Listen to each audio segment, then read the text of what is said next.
C'est maintenant l'heure de notre revue de presse des hebdos de quartier en compagnie de notre journaliste Aimée Lemieux. Bonjour Aimée. Bonjour. Alors, tu débutes ta revue de presse en nous parlant d'un article dans Cité Nouvelle qui nous apprend que les élus de Pointe-Claire décident de laisser tomber l'assurance santé de la ville. C'est ce qui a été annoncé en marge du dernier conseil municipal.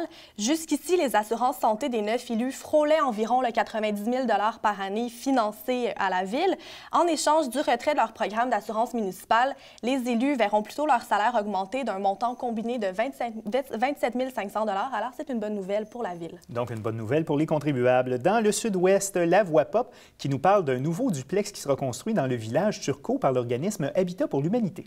Bien, c'est effectivement à l'ombre de l'échangeur Turcot que va être construit le fameux duplex d'Habitat pour l'humanité.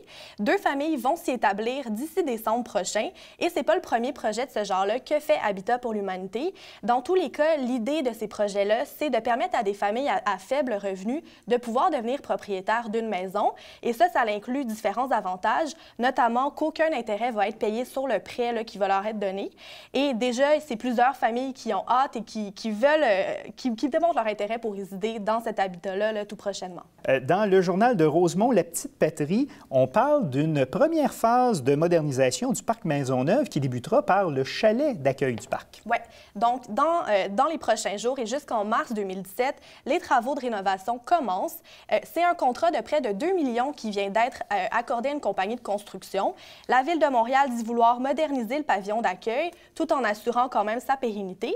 Le bâtiment a été construit en 1966, alors on considère important tout de même de garder son originalité, sa façade d'autrefois. Mais c'est donc la première phase de modernisation, effectivement, qui commence là, tout prochainement. Et le plan est établi pour 2016-2030. Il y aura 3 phases pour chacune de 5 ans.